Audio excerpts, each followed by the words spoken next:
All the merry-go-round broke down. We went round and round. Each time would his sweet seal a kiss while the merry-go-round went. The merry-go-round broke down and made the darndest sound. The lights went low, we both said, oh, when the merry-go-round went.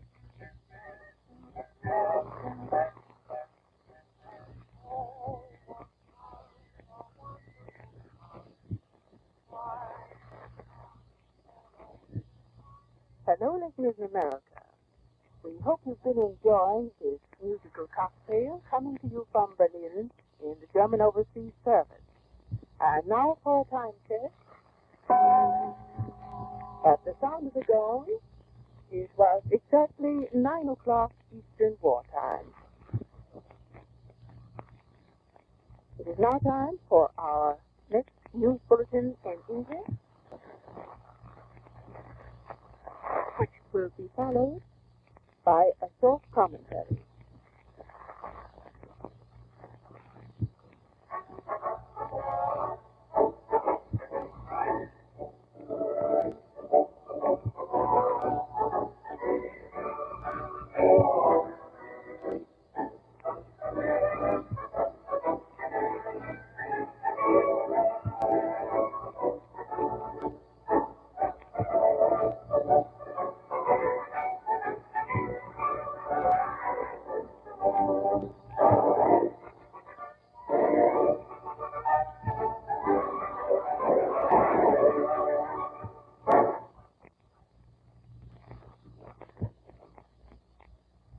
And here is the news in short form. The invasion front. The German troops south of Caen consolidated their positions and held them against all enemy attacks. American formations west of Saint-Lô continued to attack with strong forces. A small unit of 20 tanks penetrated to the Cannesty area. 45 tanks were destroyed west of Colmar yesterday. The new German weapon. The retaliatory fire on southern England on Wednesday was heavier than ever before. The London report disclosed. The London Daily Herald admits that the launching sites of the new German weapon are extremely hard to hit. A British paper published a government regulation which states that the craftsmen and building workers in southern England must work at least 65 hours per week. The war in Italy. All enemy efforts to break through the German positions south of Florence were foiled. The Eastern Front. German troops continue to hold the city of Lvov against all Soviet attacks. The city of Lublin was lost after heavy fighting.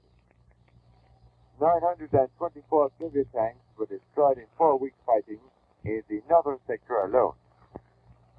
The city of Narva was evacuated according to plan after all military installations had been destroyed. The war in the air. German torpedo planes sank a 4,000-ton tanker and heavily damaged other vessels totaling 25,000 tons. 42 American aircraft, including 35 heavy bombers, were destroyed by the German defenses when American air formations raided localities in southeastern Germany yesterday. Last night, enemy aircraft had dropped bombs on Hamburg and Tuesday. 6 machines were shot down. Britain and the Poles.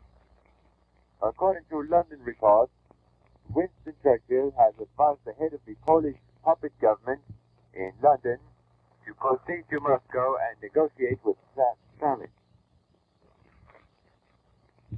Bolshevism of the Jews. The former French communist leader, André Marty, who is now in Algiers, demands that all important government positions in liberated France be given to reliable communists. An association for economic collaboration with the Soviet Union was founded in Tel Aviv in Palestine. The Jewish press announces that this association will also further Soviet interests in general. Social and economic items. German soldiers on leave who desire to visit their evacuated families are entitled to financial assistance for this purpose, according to a new regulation by the German Army authorities. The head of the Department for Foreign Workers of the German Labor Front declares that the foreign workers in Germany are treated on the same level and receive the same food rations as the German workers.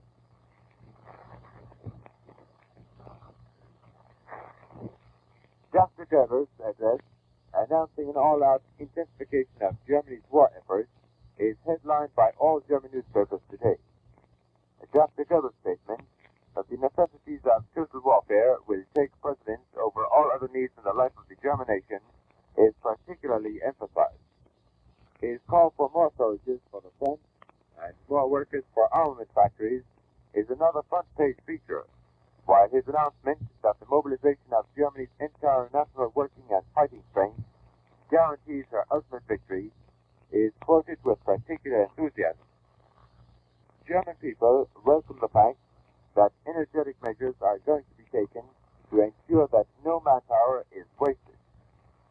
Berliners who are best acquainted with Dr. Goebbels' energy and efficiency are confident that their doctors will handle this problem as well with his customary speed and matter-of-factness. That is the end of the news. You may hear the next news bulletin at 10 o'clock Eastern Wartime. And now you will hear an English version of the article published in the week's issue of WWII by Reichsminister Dr. Goebbels under the title Surpassing the Enemy's Head Start.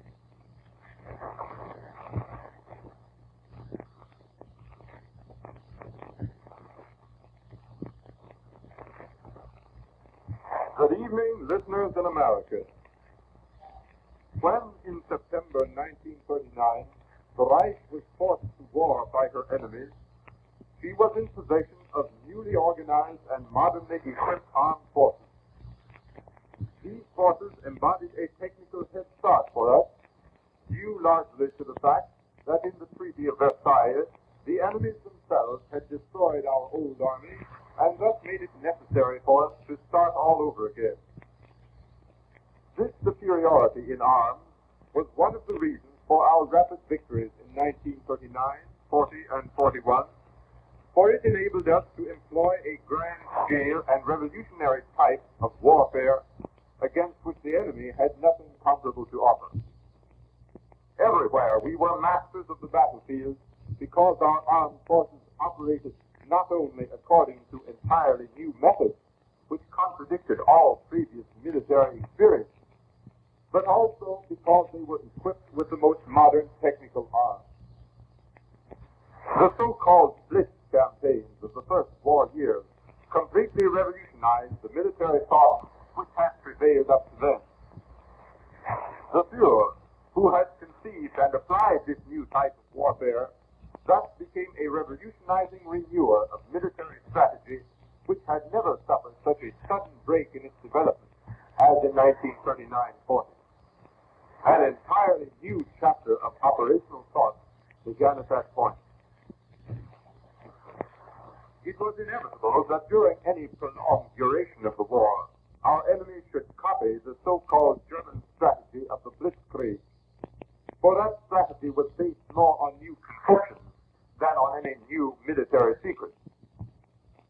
This strategy had not complicated military thought, but simplified it. It was not difficult to follow the German example, therefore, since our methods could easily be deduced from our successes and their planning.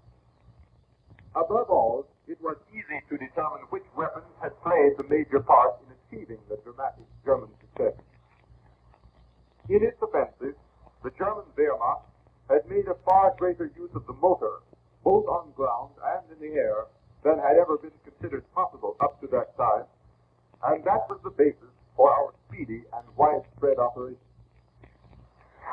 There was nothing left for the enemy to do but to use the same methods and weapons against us, which they did, and that is the main reason for the negative character of our military development since 1942. For just as we had gained a head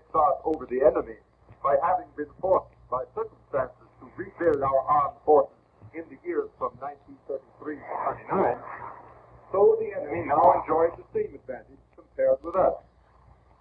In many fields, they had to start all over again, and were not bound to existing forms, which was unfortunately not the case with us.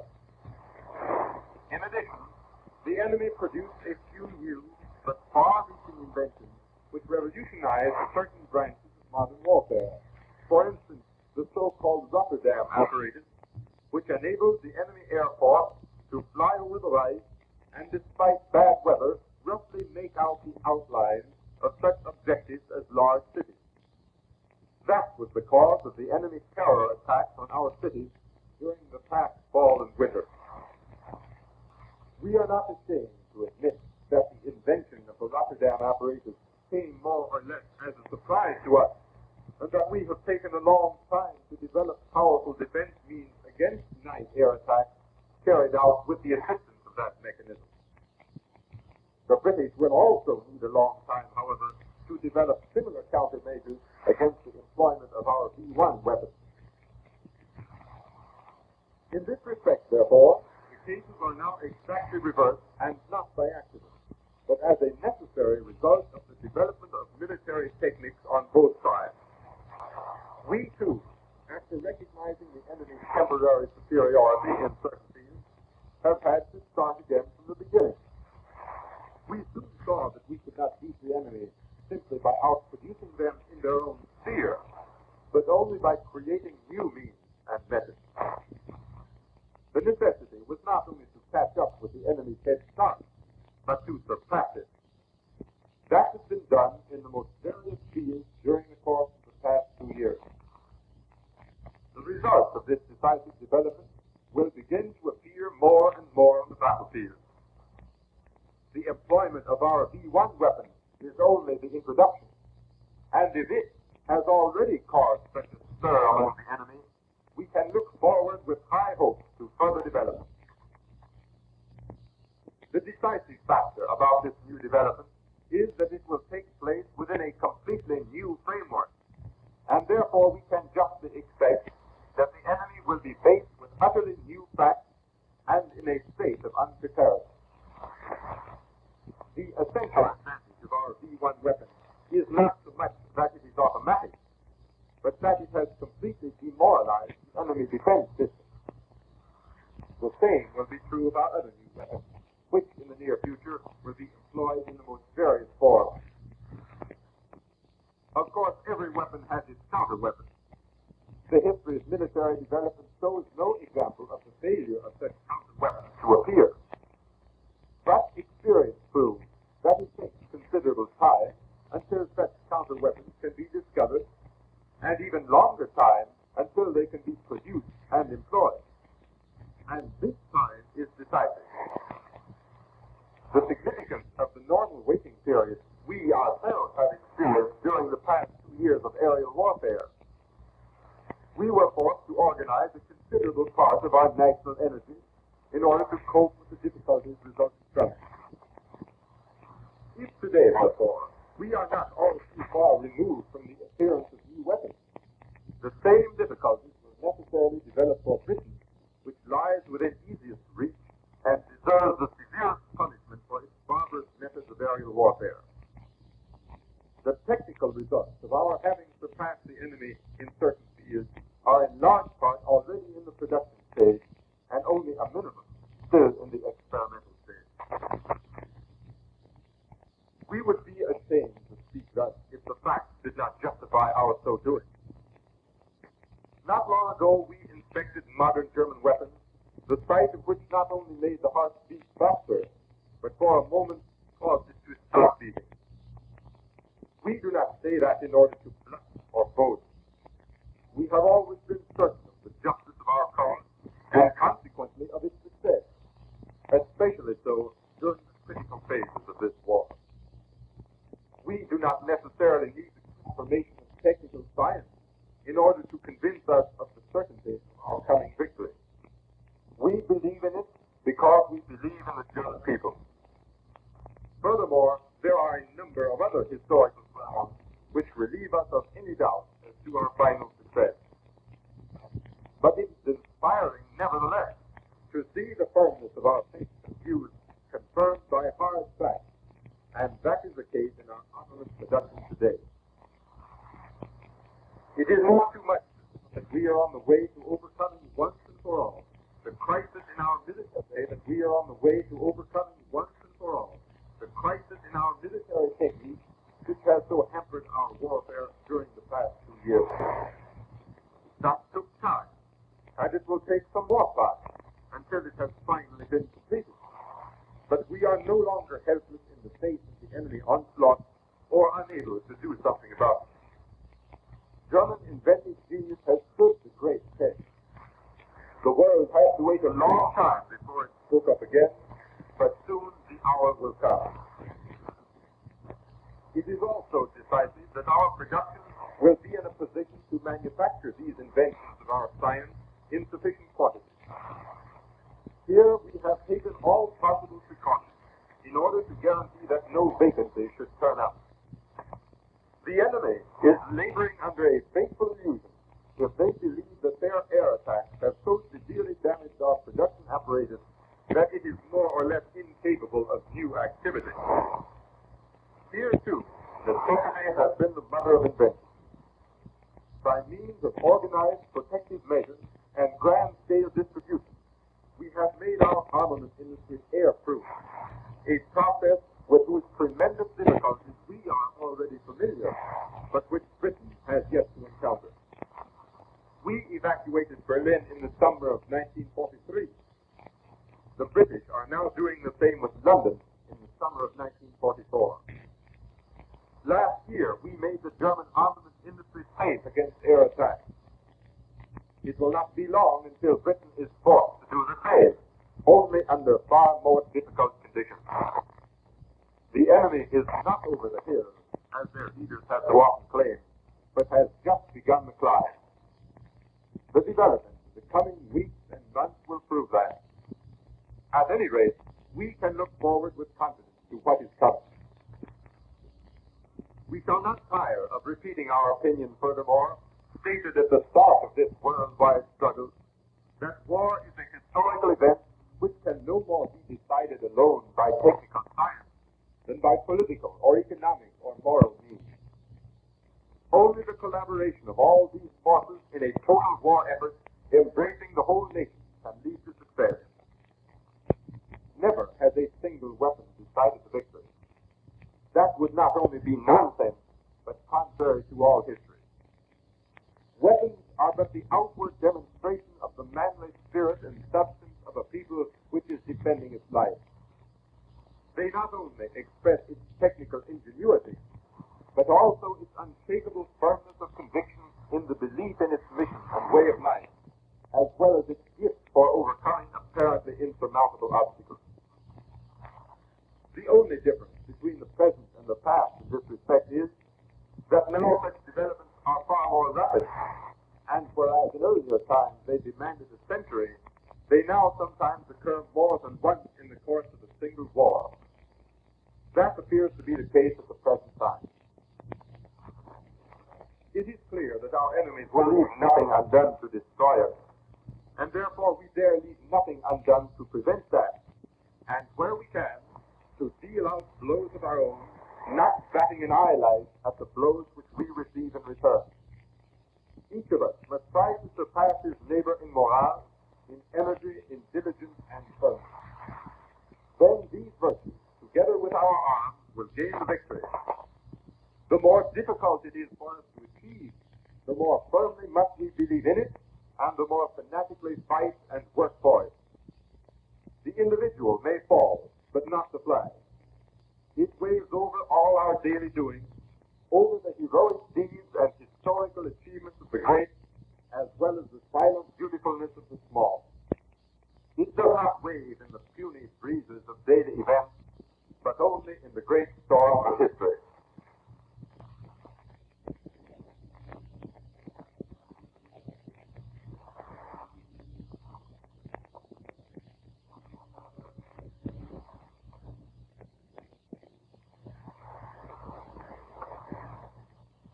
You have been listening to the English version of the weekly article published by Reichsminister Dr. Goebbels in WWII under the title Surpassing the Enemy's Headstone.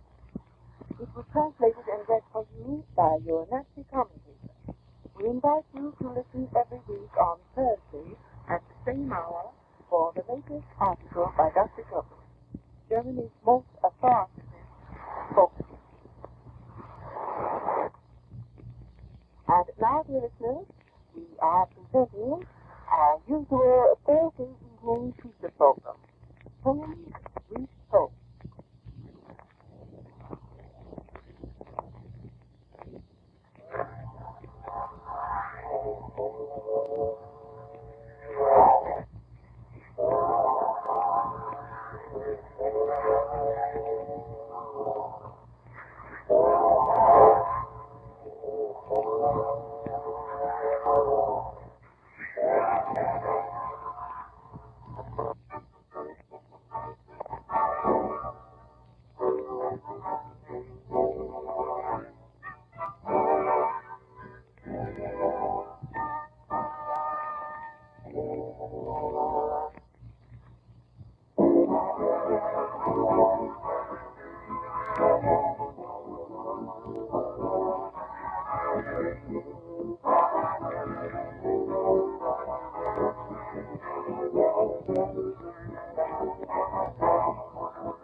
Hello, darling.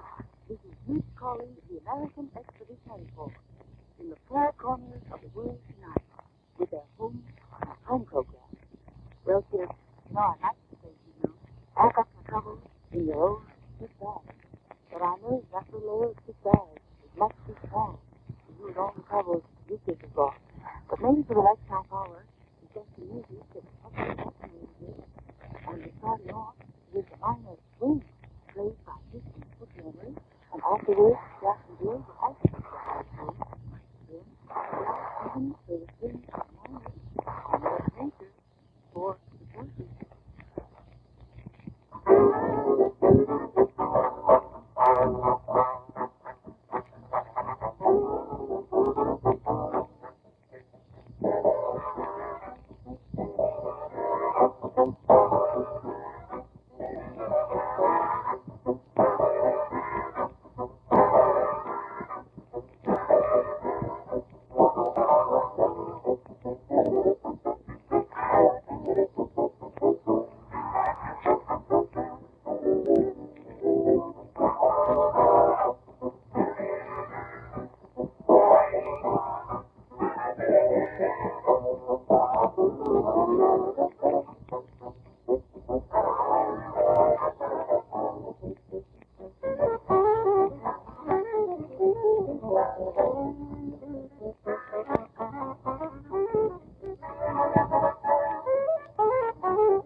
Now it's Jack's turn. He's got 3 moments. 3 moments. It only disappears if he around. Maybe we'll be lucky enough one day. All right.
Long for your arms so tender, long for your lips divine. If you say I surrender, the world would be mine. I'm making the whole life I wonder if you're loving someone new. Only heaven knows what I'm going through. The moment without you, dear.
didn't like that piece.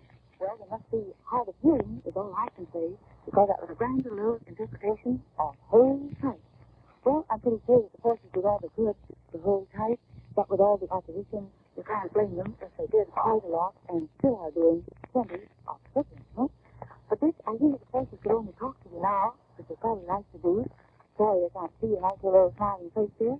They'd asked me to give them an encore, which would be very good. Well, let's go back to a time in musical history now, a little more remote than that of hold tight. It's paradigm. Ever see any of them around the desert? You boys who are trying to hold down French North Africa? All right, here's a paradigm for you.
Yeah, I'm afraid this could be giving them, the Frenchies, some very bad ideas. They'll just get all kind of woozy and would like to throw down their little guns and paddle off home. Well, it would be the right thing for them to do after all, because they're certainly not making any headway in Scotch Barrett now. Well, if we women had our way, there'll be no wars anyhow. I'm sure we're all pacifisters. Certainly, here is one. Little old Miss here is also one. Gee, I've never had a war if I could do anything. And I think most of them are like that. Well, maybe not all you can see. I can remember she once said, I'd willingly sacrifice 1 million American boys and foreign battlefields. Well, Miss Thompson, if you should be listening in tonight, well, I think you, or your girlfriend, have accomplished that little feat, haven't you? And the victory is going on. Well, if you get a blonde girl like you here, I would have gone a girl and the guy's studio, which he knows what the life's all about. And he didn't stop at all this sort of, there are no things, no silly, not real. He said, I got $1 million to make my dreams come true. Well, Chris, if you'd only stick to the little thing to dreams, there's the best in life. All right, Jack, you want a little time here?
Still, you know, I bet you just lost the American forces within a few inches of the base of heaven with that sweet little old voice of yours and a darling little storm.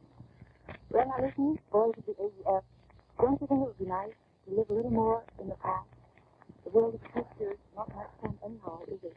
Or the present time, with such things as pilotless bombers floating around the world? I don't suppose you're finding in exactly your idea of something fabulous, yeah? Well, so we'll go backwards. We'll walk parallel to the days, and go back to the good old days, when the orchestra began to play together. Well, it's quite a long time ago, but this got a grand new interpretation of it. Yada, isn't it? All right, so go to town with it.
older they are, the more they love you. And here's another one. The older than you, the years, day and night, and the sun, Jack and you.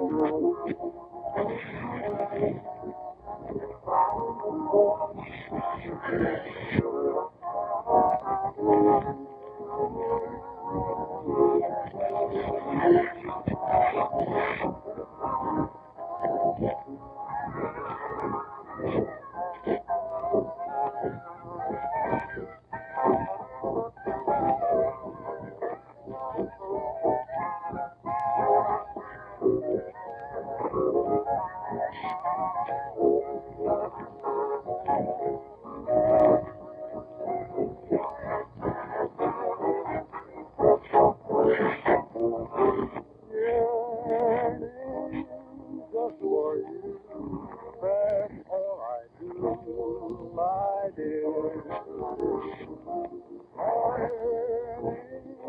Why I'm blue, I wish you were near.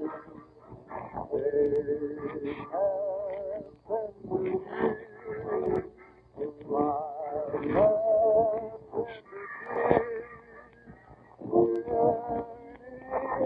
just for you, I hope you'll hear.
Just for you, I hope you're yearning too.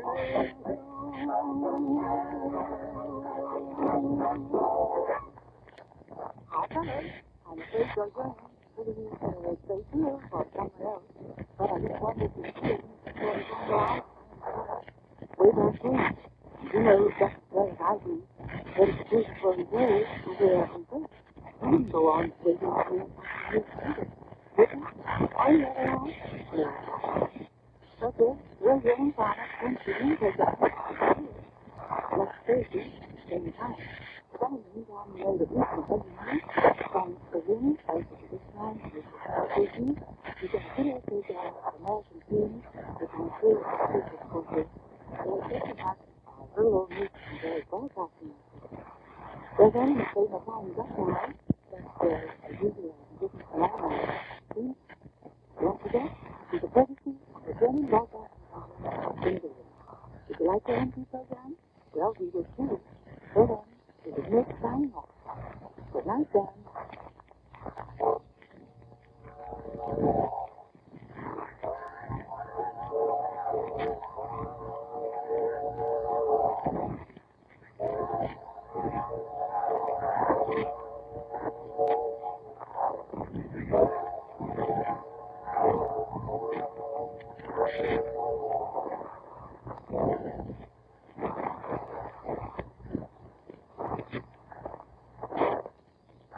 That was your Home Sweet Home program.